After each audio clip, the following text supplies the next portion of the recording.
watch the first couple minutes on the recording if needed.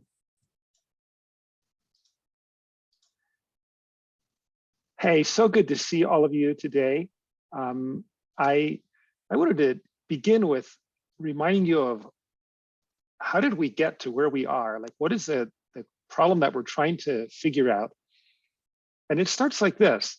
We know that water treatment plants, they have chemicals that they have to feed.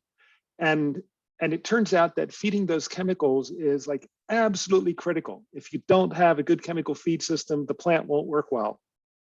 And my visits to many water treatment plants revealed that indeed it's commonly a problem in water treatment plants, that the chemical feed systems are prone to failure.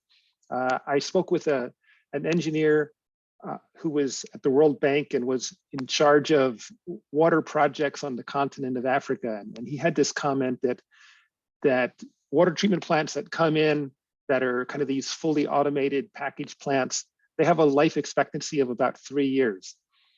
And that means that the key option that we could have used, which is doing a fully automated system with computer control and pumps, we could have done that, and it would have had a life expectancy similar to your smartphone.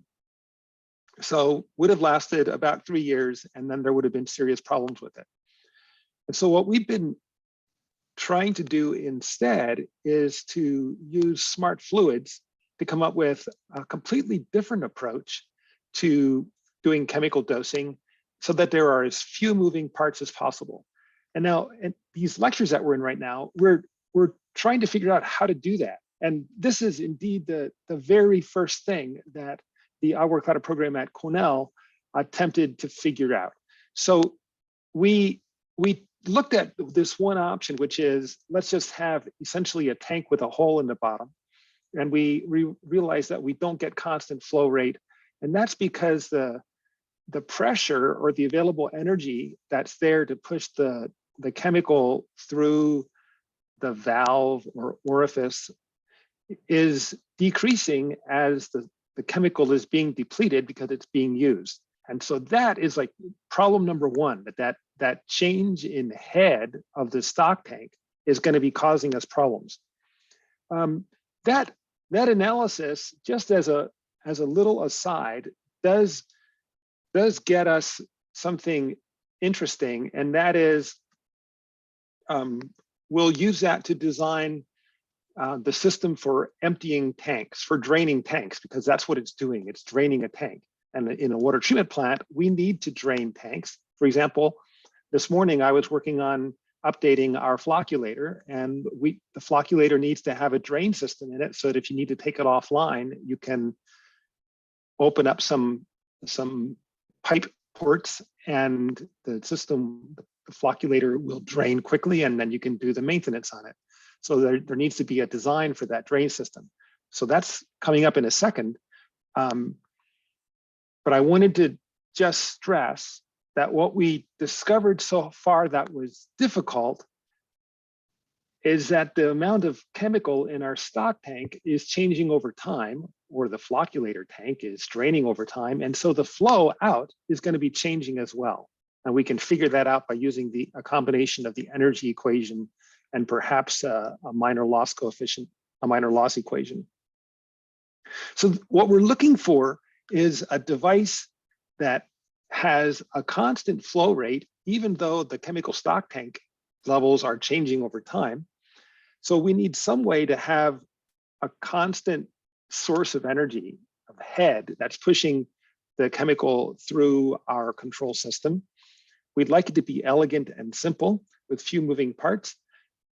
And we're not happy with just one flow rate. We want the operator to be able to easily adjust something and get a whole range of flow rates, and to not have to do that by trial and error. So those are things that we would like. I said I'd do this quick aside of what's happening with draining a tank and trying to empty it. So you've got a tank, there's maybe an elbow at the bottom of that tank, and maybe there's a valve in that elbow. And the equation that I'm showing is actually kind of rework of the equation on the previous like 2 slides back. And what it does is it relates the minor loss coefficients, the sum of KE, all the minor loss coefficients, the height of the tank, the width of the tank, the length of the tank, the time that you are willing to have it to take for this tank to drain, and it gets you a diameter of the pipe that's required. So it's a very simple, elegant equation that tells you how big the diameter should be on your bathtub drain if you want it to drain in less than 5 minutes, okay? So we use that equation or a similar version of it all the time. And just to, like, this is real, like the drains that are on the bottom of the said tank, that's part of what went into determining how big those valves needed to be. Oh, and you might say, well, how did you figure out what that drain time should be? And I don't know if you have any sense of this, but it's like, there's a trade-off here, because if you want to drain the tank in 15 seconds, you're going to need a monster pipe and a monster valve, and that's going to cost you a lot of money. But if you say it takes a week, then your plant operator is highly annoyed at you because it took too long. So essentially, you're like trying to figure out, how long can I make this take and it not be annoying for the plant operator? And my guess is that length of time for how long to take a unit process offline, drain it, it's something like 15 minutes. If it's taking longer than that, the plant operator is going to be like, why is this taking so long? So that's where that time came from. It actually, this is like trying to understand the world from a plant operator's perspective is what guides that decision.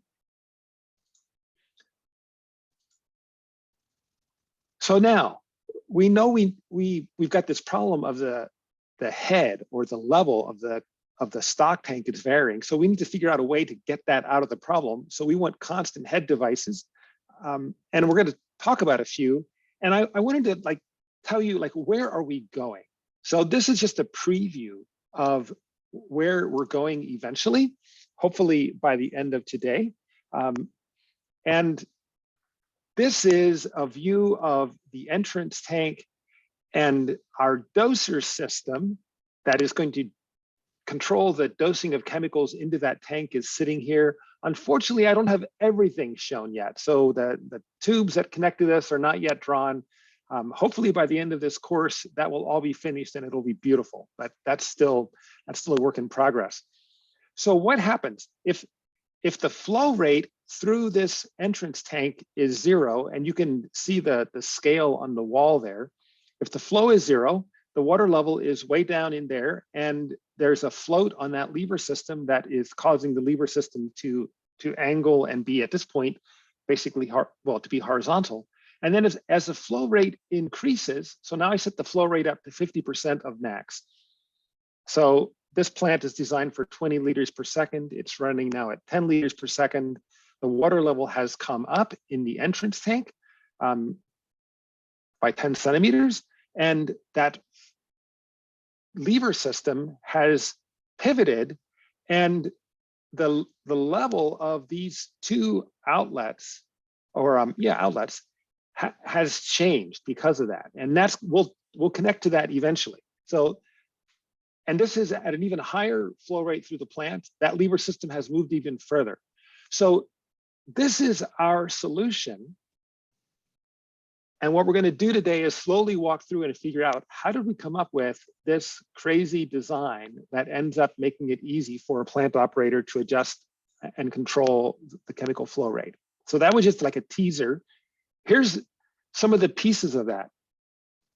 So the first problem was, how do we get a constant head, which is get rid of the problem of the chemical level changing in the stock tanks. A really cool idea that's been around for a long time is that you have a tank with your chemical in it, and you have a float, think a little plastic basin that's sitting inside that tank. And there's a flexible tube, that's this vertical tube that I show here. Don't ask me how it's nice and vertical and also flexible. Just don't ask. And the flow into this float is set by this little orifice that's letting chemical flow in. And the driving head is that delta H. That's what's pushing the chemical from the stock tank into that little float container. And then that little float container has an overflow, and it's falling in free fall down through that like a dosing tube. And that pipe has supercritical open channel flow, which means that it's free fall. And what's really important about this idea of free fall or supercritical flow is that anything that's happening downstream in that tube that is transporting our chemicals downstream, anything that's happening downstream cannot in any way influence how fast the chemical is entering at the top, because what's happening at the top is it's falling over the edge of a weir. And so downstream doesn't influence it at all. And if you're puzzled by that, if you are at Niagara Falls and you do something to increase the water level downstream of Niagara Falls, that has absolutely no influence on the amount of water going over Niagara Falls, right? So there's supercritical flow over Niagara Falls. What happens downstream is irrelevant to how much goes over. Climate change isn't going to affect us. Same thing happens here in that falling tube. And we're going to use that because that ends up being important. So unaffected by downstream conditions. Here's an example of this. Remember, I showed you this little tank sitting on top of a big tank, a little chlorine tank sitting on top of a distribution tank for a village. And what I didn't show you is the original design. So here's the original design.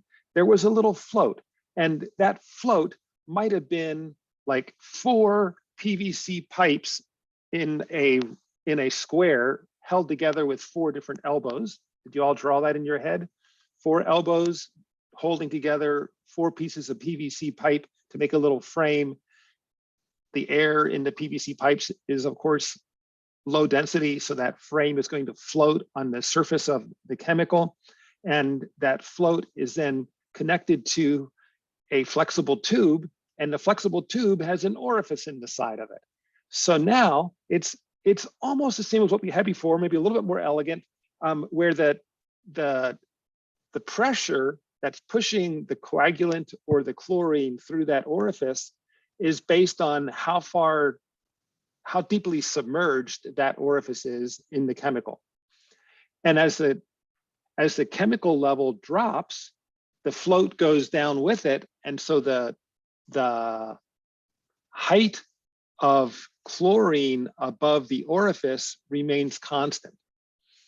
Okay, I want to take a break because it's quite possible that there's something about this image that doesn't make any sense to you. So anybody want to ask me a question?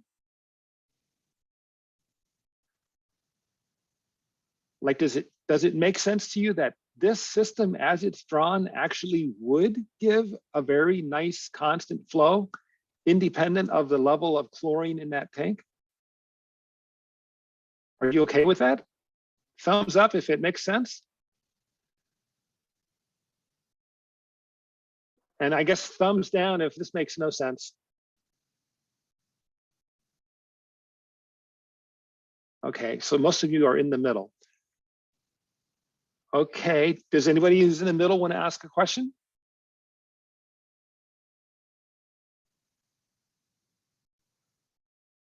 Or put it in the chat and Claire will answer it if I'm too intimidating. Oh, okay, so I'm gonna continue on. So this was one great design. How would the operator adjust the dose?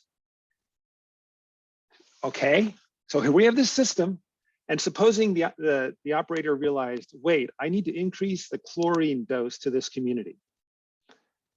How would you adjust it?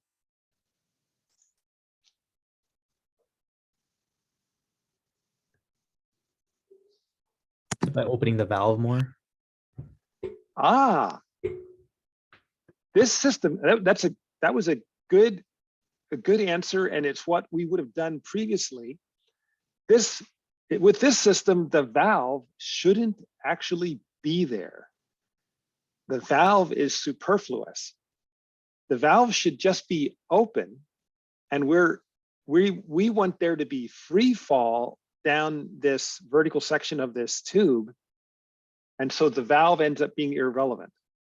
So now, what would you do to change the flow rate?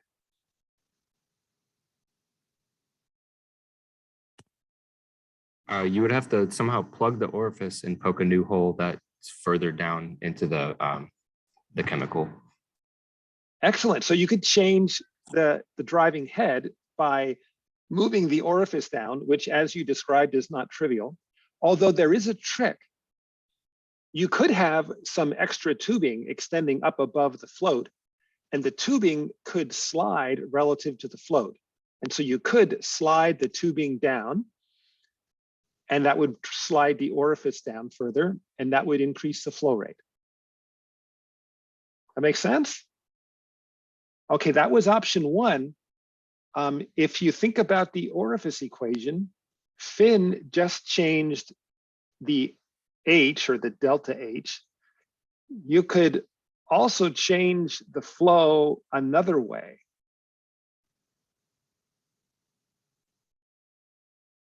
What else could you do that would increase the flow rate?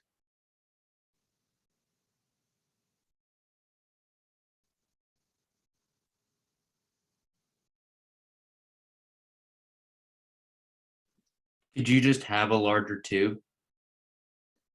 The diameter of the tube shouldn't matter. The tube needs to be large enough so that it's not a constraint.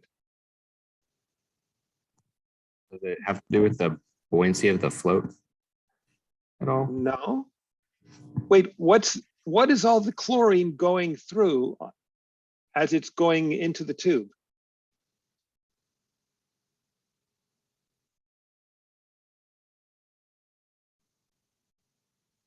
It's going through that orifice. All the orifice is I got out my handy battery powered drill and I drilled a hole in the side of the tube.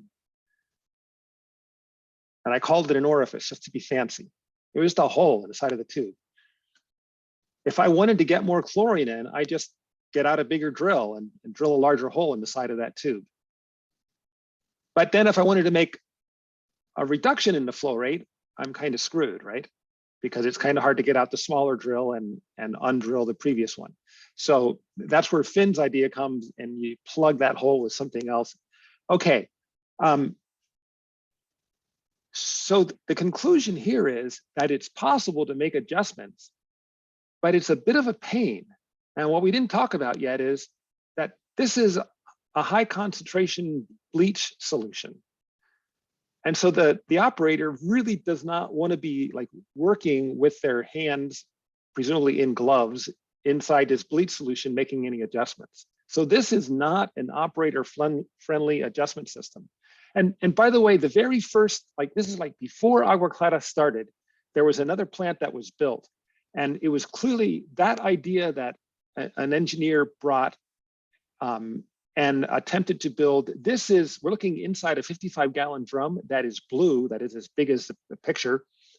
And then, so we're inside that 55-gallon drum, and there's this plastic tub, and there's here's the orifice into the tub, and here's the drain out of the tub that goes down through the bottom of the tank. And the amount of submergence of this tub in the Clorox solution is determined, look at this. You can adjust this. Notice that there's some rocks in there that say 135. Well, you can adjust that, and you can replace that with rocks that say 225. Or you can replace that with rocks that say 335. And what they did is they kept on submerging this basin further and further by piling heavier rocks in it. This is a terrible idea. Physically, it works. but from an operator standpoint, it's a disaster. Okay, you don't want to be the operator that's trying to adjust your flow rate by moving rocks in and out of a basin, and those rocks are going to be coated with chlorine. I'm going to skip this one. And I'm going to skip this one. This is a lot of fun, and I could spend half a day talking about it, but we don't actually need to know about it. Someday you should learn how Marriott bottles work, but we're not going to use them. They're really, really cool, but sorry. And we're going to skip this. So our goal is to adjust the flow rate and then somehow be able to maintain that flow at a constant, maintain it constant.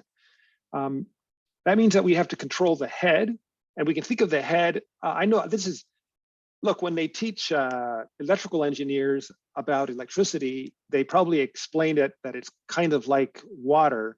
And so now as civil and environmental engineers, when we talk about water, we need to teach you that it's simple. It's kind of like electricity. So the head that is, wait a second, have you all, like at some point, like, I don't know, you learned something about resistance and voltage and current? Like you got those relationships at some point? Maybe some of you have. Okay, so head, which is what we talk about in civil engineering, and we're referring to elevation change analogous to pressure, see energy available to push fluid through, a flow resistance. That head is like a voltage drop, a change in voltage. And then we're going to have a flow resistance that could be the orifice. And on this flow resistance is like the resistor in an electrical circuit. So one option is an orifice. Another option is porous media. This is just like brainstorming about crazy things. We can put a bed of sand and have water flowing through sand, and the sand acts like a flow resistor. So this is true and a bad idea at the same time. Or we could have a long, straight, small diameter tube. Or we could have a short, curved tube too, but the long, straight, small diameter tube is going to end up being the magic that we're going to use here. So those are three options for flow resistance. And then we're going to somehow vary the head or the flow resistance. So we could do either of those to vary the flow rate or the current. We could vary the head by adjusting the constant head tank elevation or the outlet elevation of a flexible tube, and I'll show how that's done in a little bit. Or we could vary the flow resistance by varying the orifice size. So we wanted to be able to vary the orifice size going into that tube. If there could have been a valve installed in the side of that tube and you could adjust that valve, adjusting a valve open and close is essentially opening and closing or changing the diameter of an orifice or changing the size of an orifice. So we could play with that. So I was looking at my notes this morning and realized, oh my goodness. So I had written on this slide who worked on this project. So this animation was created by students back in 2004. And one of these students, Peter Von Bucher, is working at Carollo and has been there for, I think, like 11 years or so. Another one, Rosalind Odom, has been connected with me for a very long time, working on the West Coast, and has also spent time in Honduras.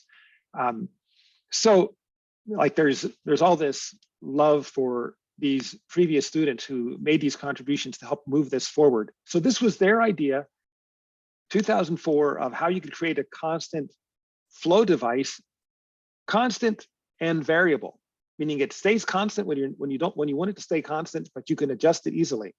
So here it is, hopefully. Let's animate this guy. So there's water coming in through a float valve. The float valve closes off, and now that drip rate, okay, I don't have mass conservation showed nicely, but okay, so now that float valve has closed off, so there's no more flow coming into this constant head tank. And now we have this small diameter tube that's connected to it, and that tube is going to be dripping. The float valve is our first trick. And I don't know if you guys know what a float valve is, and normally I would actually pass a float valve around to you in class and have you take it apart, but I didn't figure out how to do that in Zoom. Oh,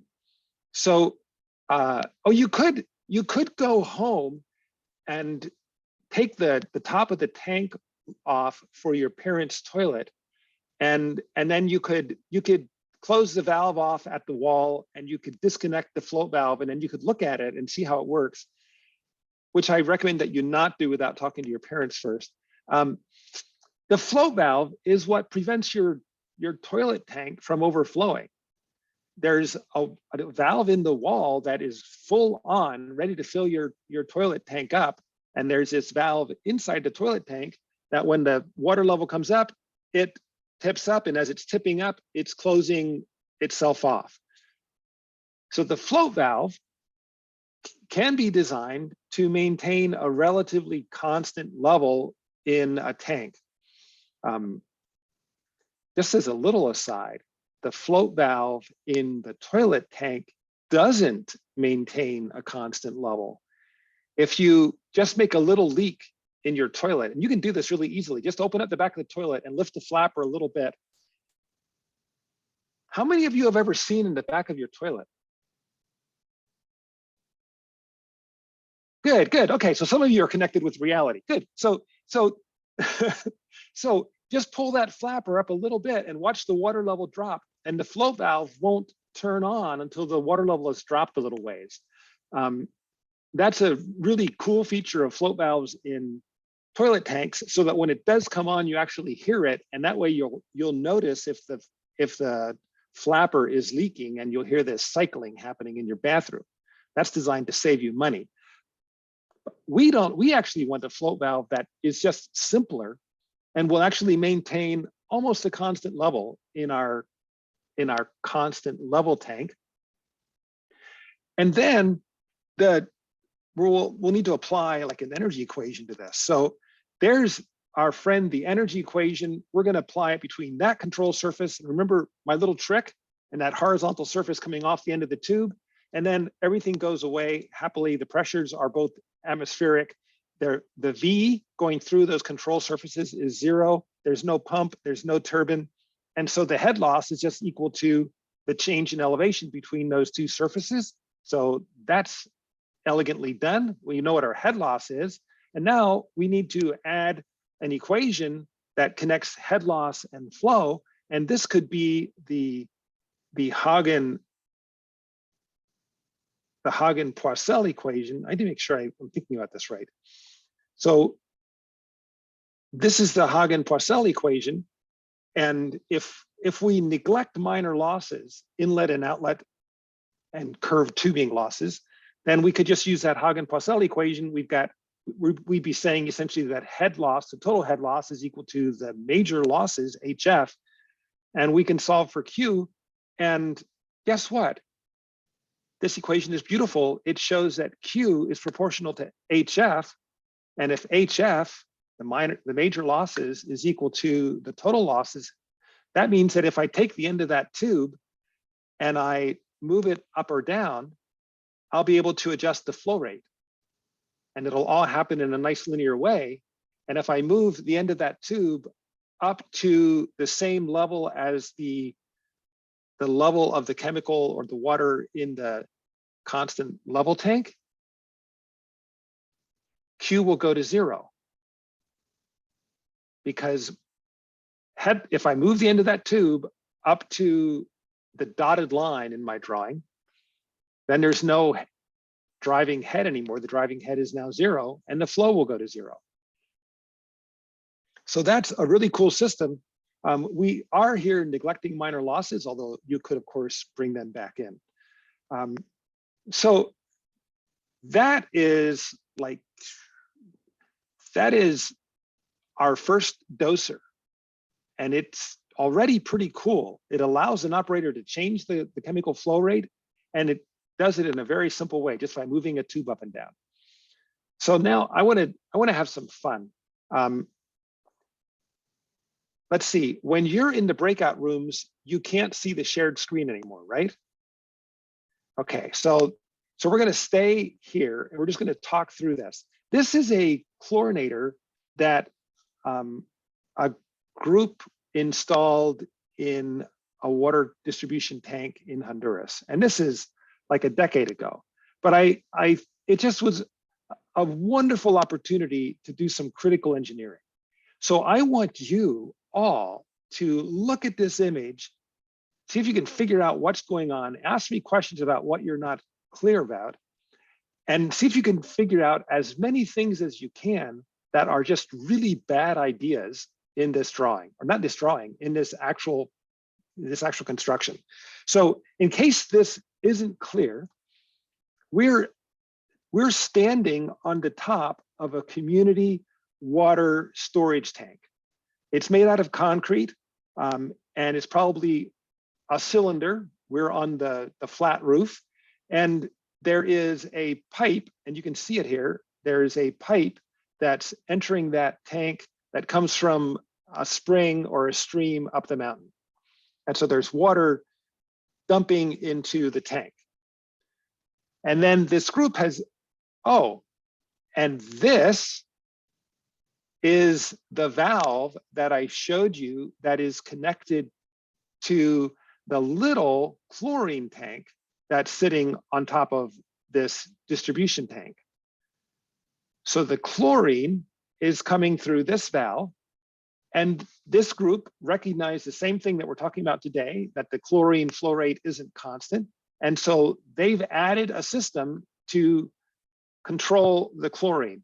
So why don't you spend a minute and make it your goal of coming up with at least 3 things that you like or don't like about this.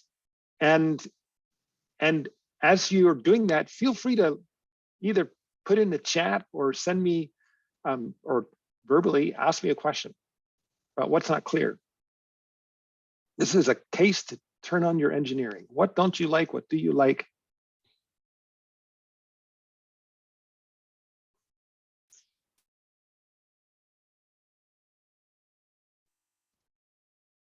The reason this is so important is because many of you are planning to be practicing engineers.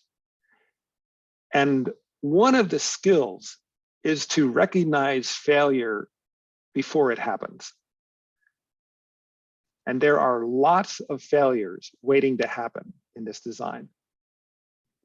I just have a quick question. What's the level, but what's the height difference level between the white valve and the top of the float, valve on the right? So between this valve? Between the large valve, just for reference, because it's hard to see from this angle. You're wanting the difference between this valve height and this, where this float valve is? Yeah. I would guess that the level in this tank is just about 10 centimeters higher than the level of that valve. But it doesn't matter, because remember, there's a concrete tank sitting on top of this tank that has the chlorine in it. Okay.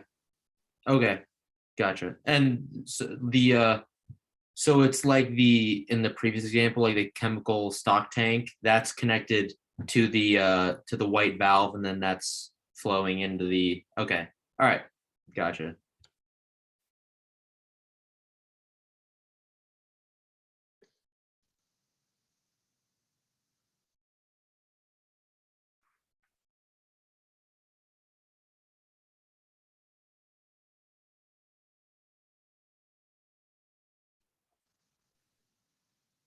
Hello.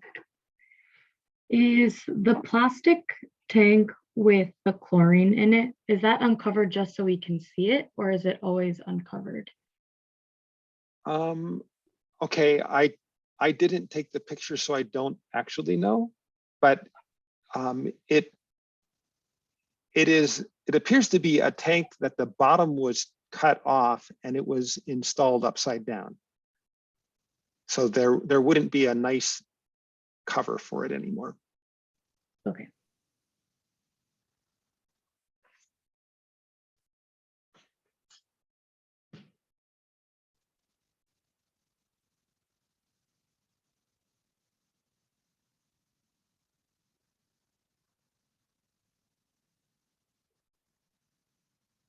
Okay, I'd love to hear several of you, and even ideally folks that I haven't heard from before. I'd love to hear you. Give something that you like or don't like about this design.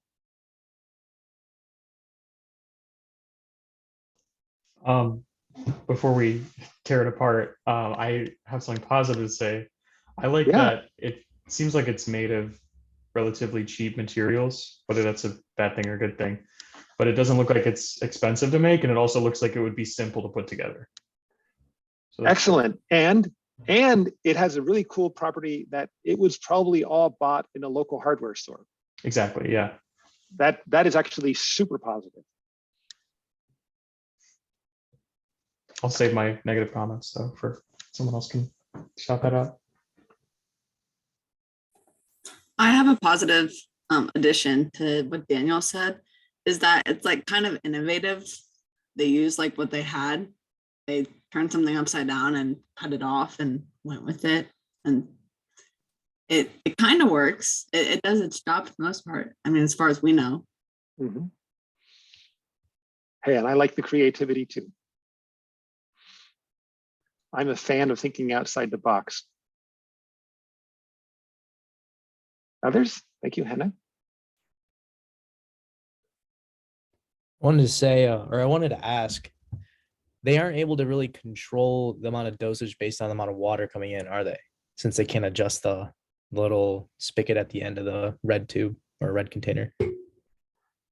Yeah, so I don't, did you figure out what is the little white thing that's on the end of the spigot? Is it a plug? I can't really tell. Is that So one of you those, need, go ahead. is that one of those like they have them for like IVs and you like move them up and down and adjust how much flow can go through it? Yeah, so if you spend more time in hospitals, you'd see these. It's an IV or that they can adjust the flow rate. Basically, it's adjusting how much the tubing is being squeezed, which is setting the size of the orifice, right? So it does have the ability to have a variable flow rate.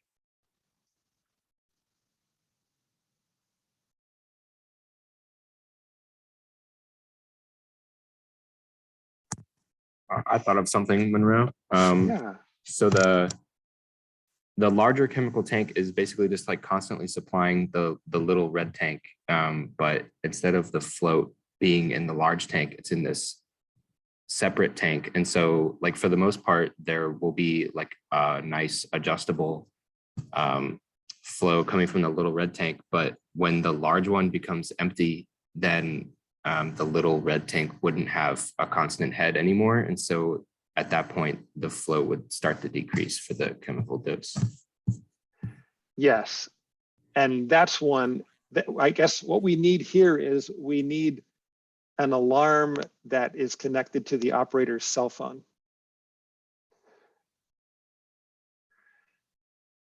And that's one of the things that we're pondering too. Like, could we have some alarms that would go to an operator's cell phone just to like provide a little bit of backup?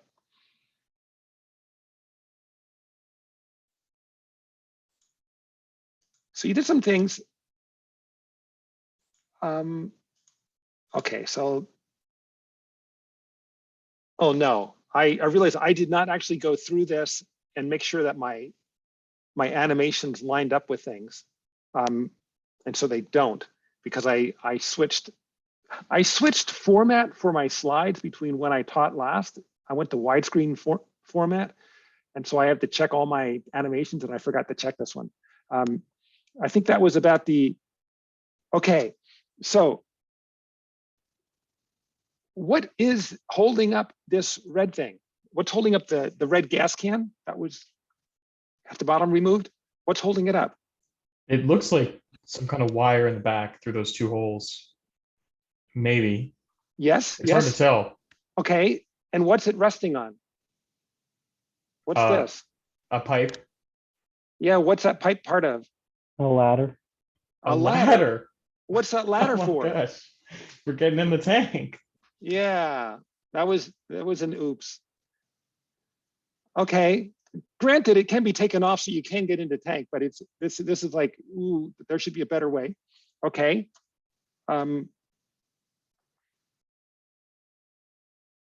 Let's just talk about, this is chlorine. And I know that we've not talked much about chlorine, but chlorine is super, super corrosive. Most materials don't last when they're in contact with chlorine. Given, like my skin does not last if in contact with chlorine. Most plastics do not survive being in contact with chlorine.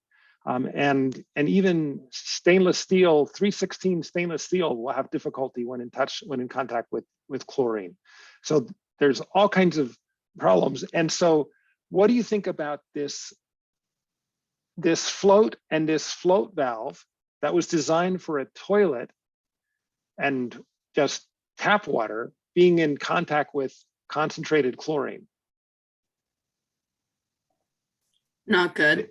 Not good. There is almost certainly a nice little O-ring inside this float valve somewhere, and that nice little O-ring is going to go to pieces in a matter of a week or so.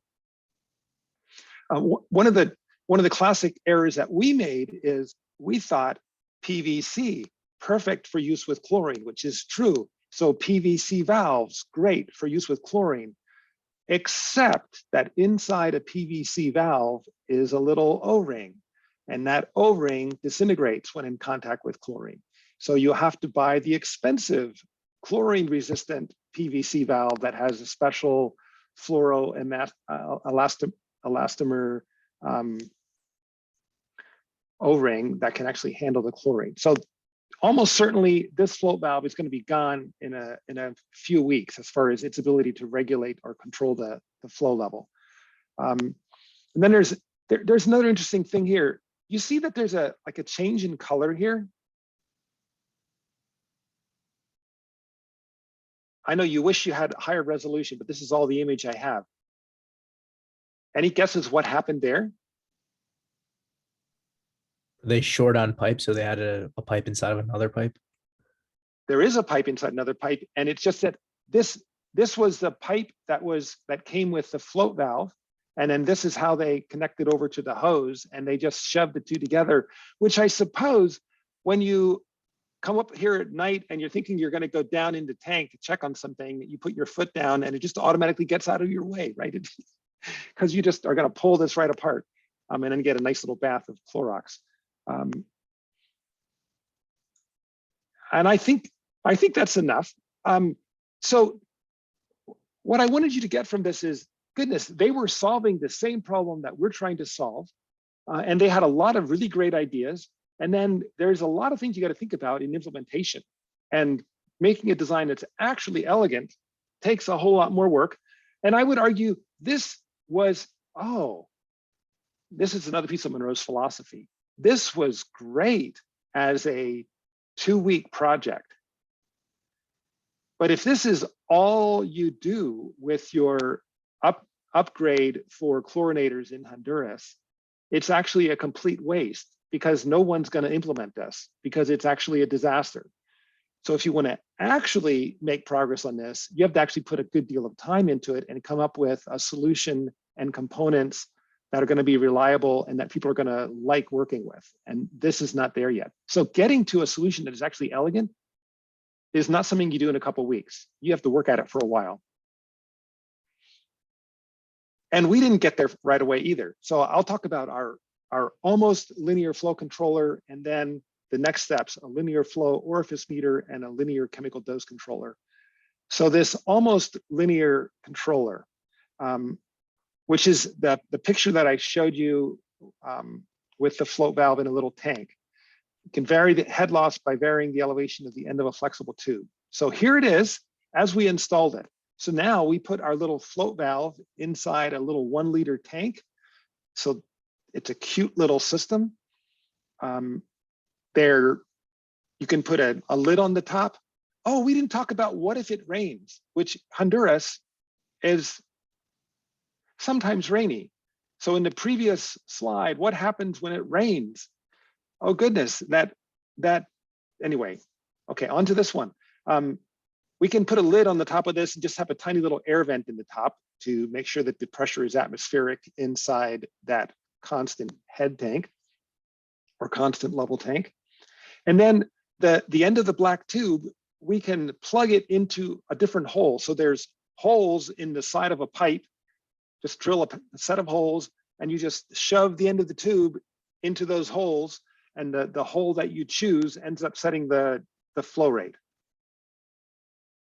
Got it? So if I want to increase the flow rate of the chlorine to this plant, do I plug that black tube into a lower hole or a smaller number hole? I want to increase the flow rate. Yeah, so I want to go down with the end of the tube because I want the delta, the HF. I'm saying that's the major losses. I need to increase the major losses so I get more flow through it. This is just kind of funny.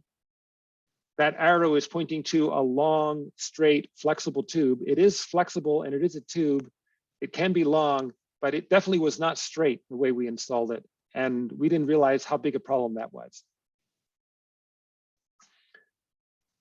So there's a Hagen-Poiseuille equation that we thought described what was going on, but we neglected this bit about both minor losses and the fact that there's going to be an additional kind of loss related to the curvature in the tubing. So it wasn't as linear as we had hoped. It ended up being a somewhat nonlinear relationship, but the operators could easily change the flow of chemicals. They knew that if they lowered the tube, they got more. They just didn't necessarily know how much more they got. And a downside of this is if the flow rate through the plant changes, there's no connection to that. If the plant flow rate increases, the chlorine dose just keeps on going at the same flow rate. So we'd like to design a system that would maintain the chemical dose, not the chemical flow rate. So here's the big transition. It would be far better if the operator, when they're making a change, they were setting the chemical dose. Like I would like 2 milligrams per liter of chlorine in my water.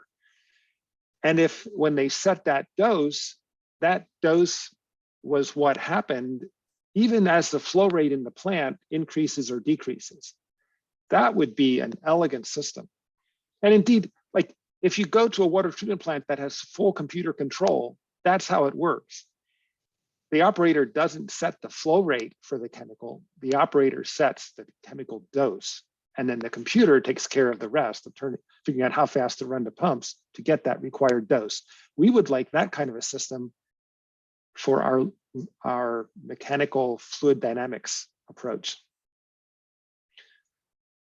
So one of the things that we're missing is we need a way to know what the flow rate in the plant is doing and have that somehow influence our dose controller. And given that we have a linear system with the linear relationship between how high our little tube is and the flow rate, we'd like to have a linear system connecting the flow rate through the plant as well. And so that is this next linear flow orifice meter. The technology comes out of a sutra weir, and I'll show you a picture of that in just a second. There's a picture up in the upper left. What we created is a design that is easy to make in a PVC pipe with a drill and can be done in the field relatively easily. And what you need to know is the pattern of holes. And that pattern of holes is what we calculate using Onshape now. So this technology was used at all AguaClara plants except the very first plant at Ohohona.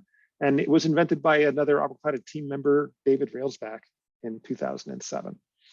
So the technology that it's mimicking is the sutra weir, which is the weir that's shown in the middle. And it's this strange geometry that results in there being a linear relationship between flow rate and depth of water behind the weir, at least when the height is greater than the section of the weir that has vertical sides. If you look at the Sutro weir at the very bottom, there are vertical sides.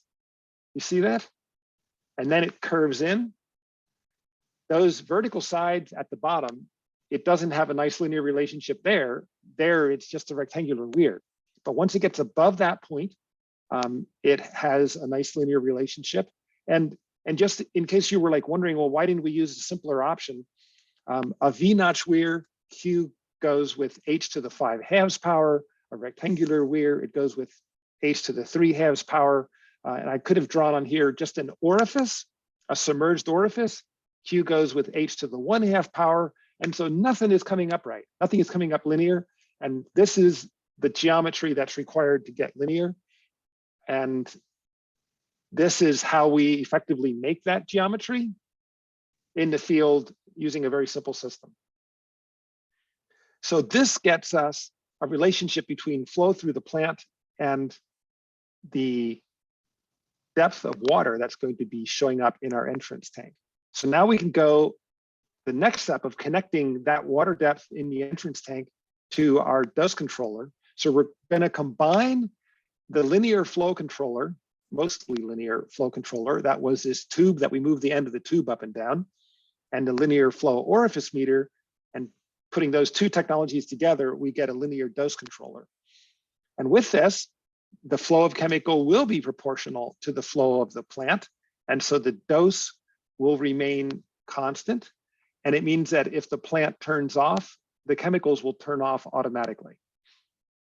It makes it possible to directly adjust the chemical dose rather than trying to adjust the chemical flow rate.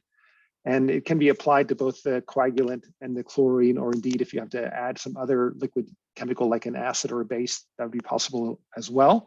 And just to clarify, this doesn't leave the operator out of the equation.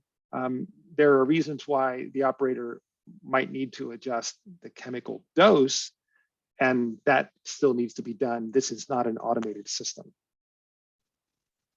So this is that view of the entrance tank again, showing the linear flow orifice meter as the white pipe in the background, and then the dose controller and showing those changes. And then if we, in this first one, okay, what I haven't drawn is there's going to be a tube from a constant head tank that's connected right here. This is the connection to the constant head tank.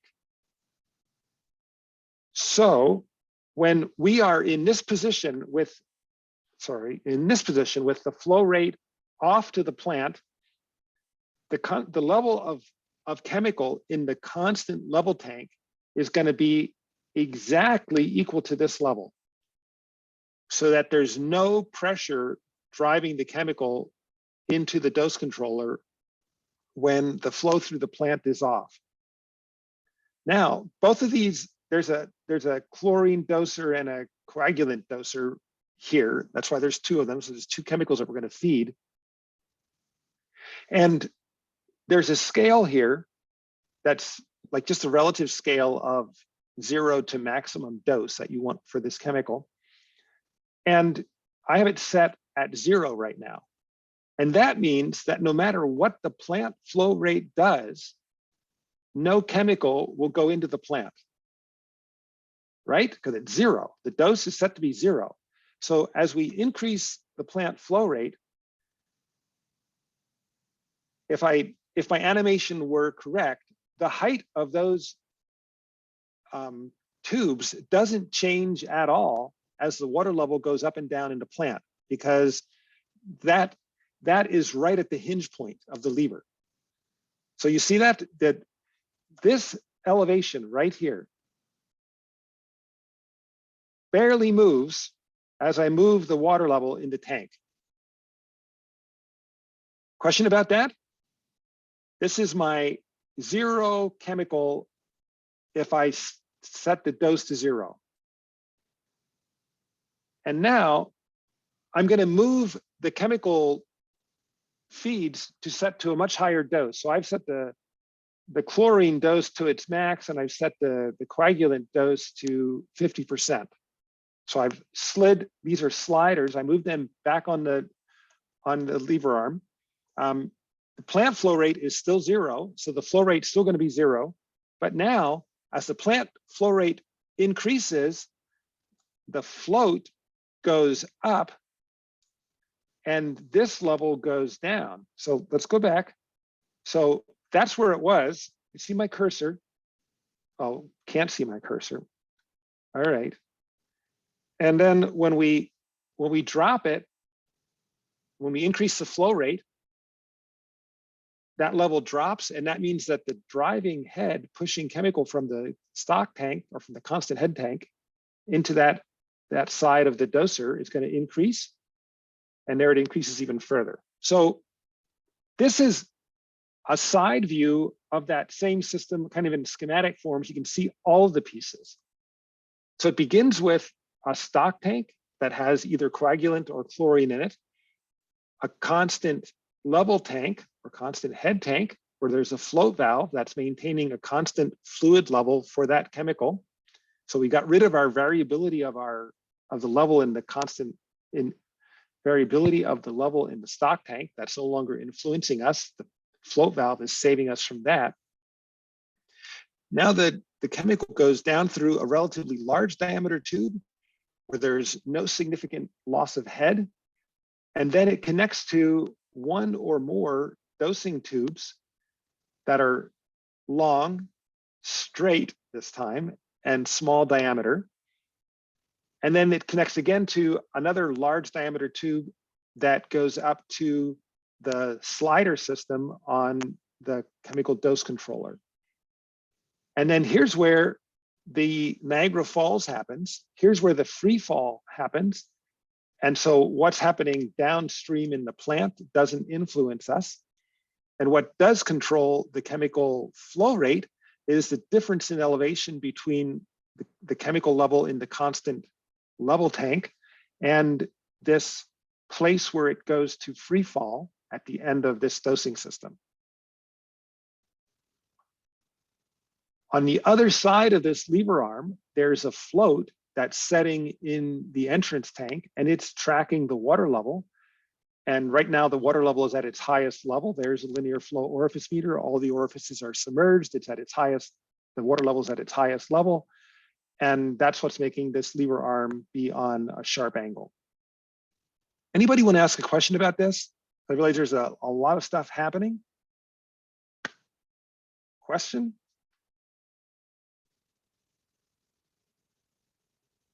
Okay, jump in with a question if you have one. I'm going to proceed with showing other views of this so you can see how it works as we change the flow rates. So first, here we were. We're going to decrease the dose. So when we decrease the dose, we moved the slider closer to the pivot point. So now the slider doesn't move up and down vertically as much as the float moves up and down. And the head loss that's driving the flow through those dosing tubes has decreased. So here we were initially. I look at that HL.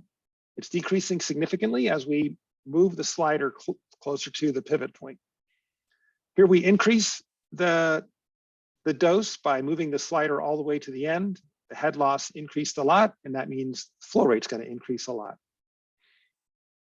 So now we're back to where we were, and now we're going to change the flow rate through the plant. And look at this. I've not changed the slider position. I've just changed the flow rate through the plant. As the flow rate through the plant decreases, goes down on the LFOM, the lever arm becomes closer to horizontal, and the head loss, the head that's driving flow through the chemical feed system, has also decreased. And since all these systems are linear, everything happened proportionally the way it was expected to. And if I go to zero flow in the plant, there's zero head driving the chemical through the system, and the chemical dosing also goes to zero. Who wants to ask a question? You've got to have questions about this. Something is not clear.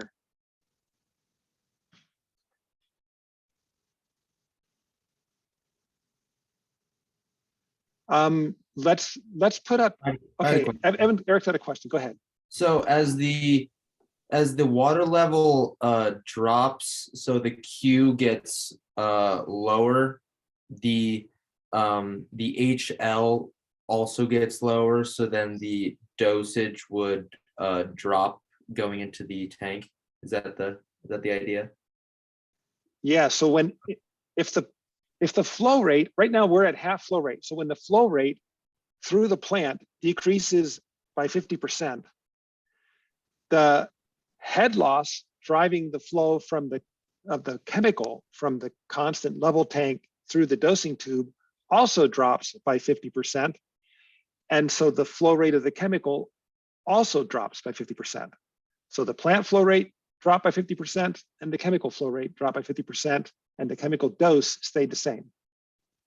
Okay, great. Thank you. Welcome.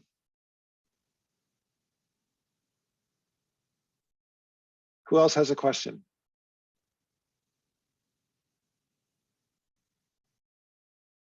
How many of you feel like you could explain how this works to your mother? Okay, so there's a few of you who couldn't. Those of you who couldn't, what questions do you have? So is the amount of increase and decrease are like linearly, like with each other, like Yeah, so proportionally? yes, so that's what that's actually like big constraints on the system, is that we're trying to design both the flow through the entrance tank and the height of water in the entrance tank and the flow through the chemical system to be completely linear, meaning that Q is proportional to H. And that ends up being then the design constraint for the system, making sure that that's actually happening. Okay, thank you. Yeah, good. Other questions? I can show you a few more pictures. This is what, looking bird's eye view of a plant. In this case, the constant level tanks were little Tupperware containers. So we tried various things, trying to figure out what is actually chlorine resistant and convenient. There's a slider for chlorine and a slider for coagulant. The coagulant is the brown fluid. This is polyaluminum chloride. I think it's contaminated with iron, which is actually lovely. As in really, iron is fine as a coagulant. And so that's absolutely fine.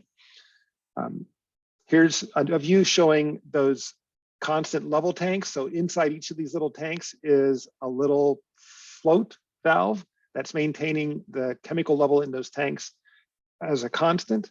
And you should be like turning on the same criticism that you were using for the red chlorine tank mounted on the stairs inside a distribution tank. You should be like thinking about how could you do this better? Like what's not great about this system?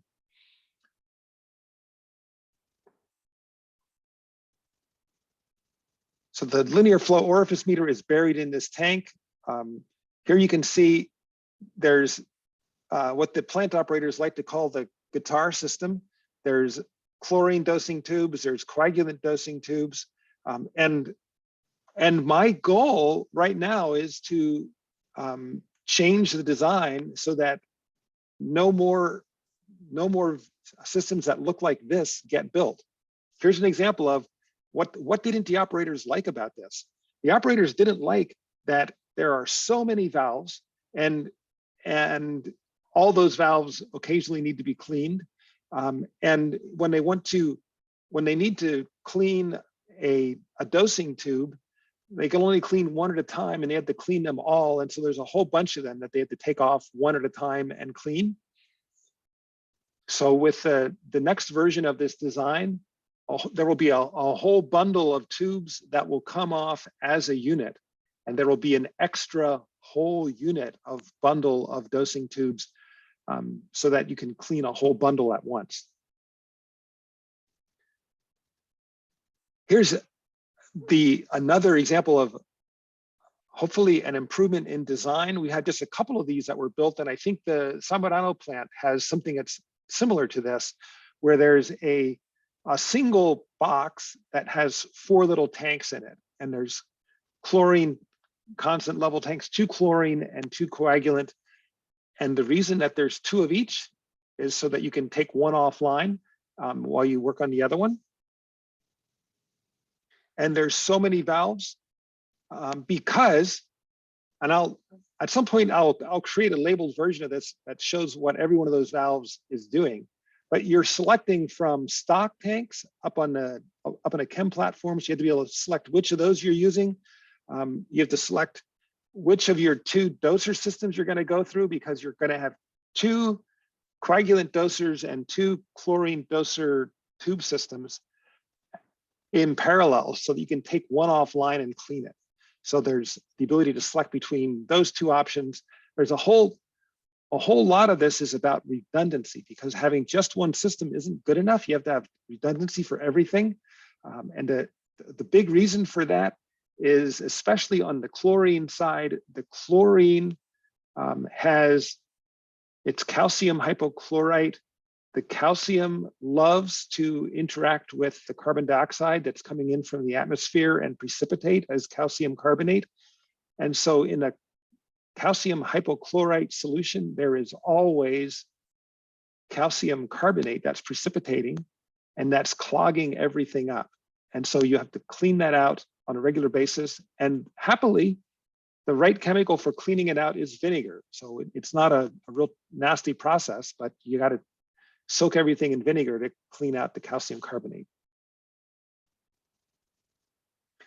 Here's that location where free fall happens. So we're looking at the end of the tube that's bringing the coagulant up from the dosing tubes, and then it goes into this vertical section and it does free fall. So there's where Niagara Falls happens.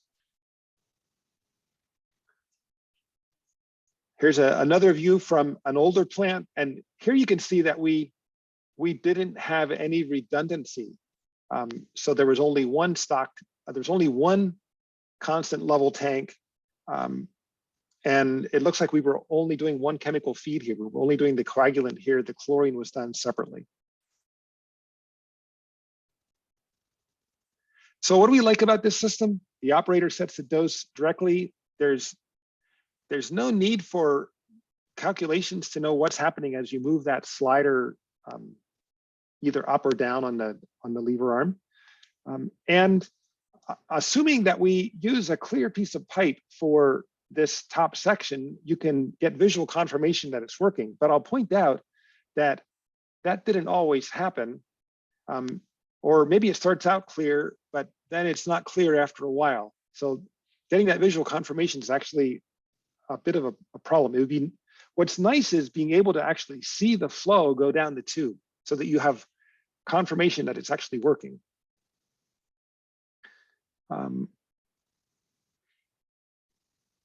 There's another piece of this, and here I am. I'm working in Onshape these days, and I'm making sure that our code is designing things right. And I discovered that we were not being careful enough with the use of our float valves, because the float valve has an orifice in it.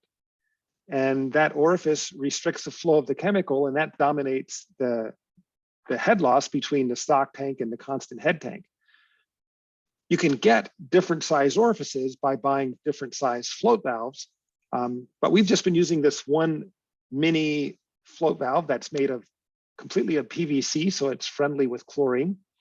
And the problem is that we have to make sure that there's enough driving head to push the coagulant from the stock tank through the float valve. So this is part of our system where we don't want the float valve to be controlling the flow.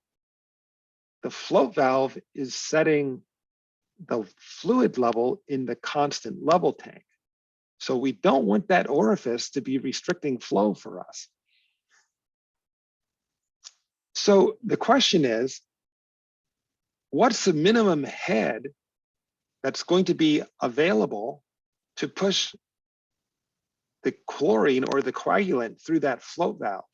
And you might think, oh, it's the top level of coagulant in the chemical feed tank, and then maybe the level where the orifice is, which is right where the orifice is installed in the constant level tank.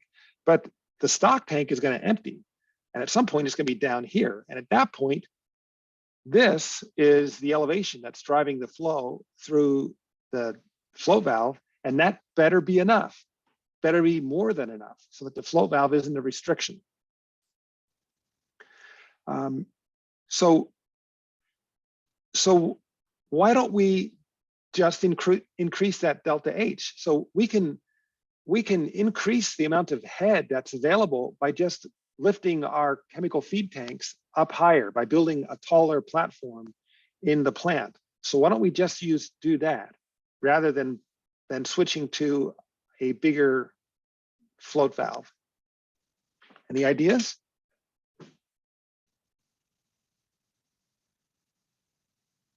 Why don't we just move the chemical platform up higher so that my delta H is greater? Put my stock tanks up higher.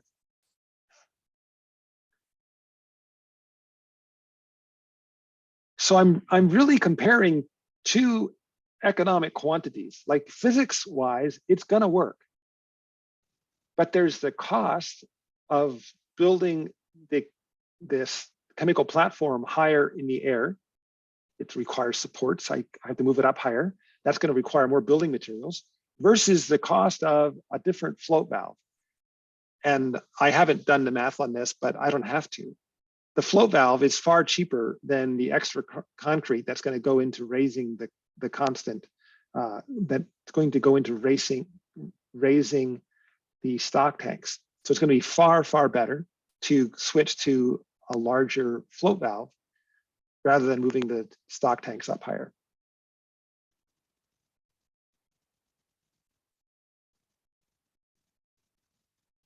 And I feel like we're good. I would like to end here. And what I'll do is on Thursday, I will just do like a wrap up and conclusion, a summary of what we've covered so far in this whole thing of flow control and flow measurement. And this gives us 5 minutes to jump into Gather and see if there are questions for tonight's assignment. And I bet Claire has some announcements she would like to make.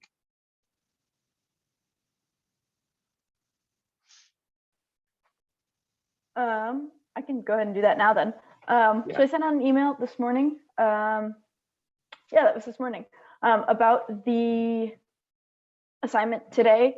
I think you all got that. I've received most of them. I guess to address some of the outstanding questions that I have not answered yet. The easiest way to share all of that with me is to just in Onshape. You can just find me in the list of people on the team and just share it with me directly. Then I can, one, see where you are. Two, that's also helpful if you want to debug with me at all, that then I can duplicate your bugs. It also it gives me a real-time snapshot of what you're working on.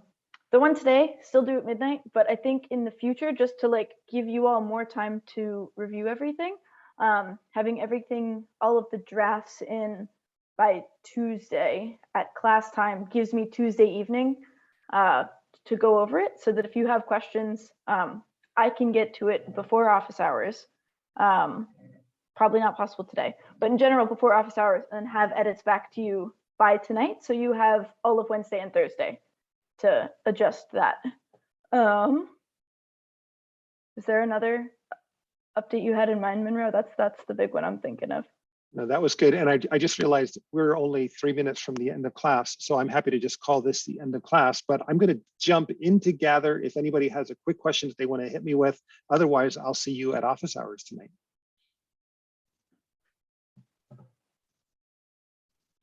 Thank you. You well?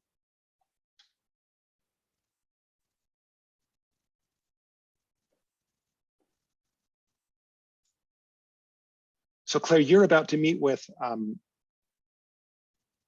you're trying a connection with the team that has 4, is that right? I had emailed them earlier, didn't get a response at all. It was a, hey, is this something any of you would be interested in? Let me know if you want to meet to discuss it. No response yet. So not What sure. are you asking them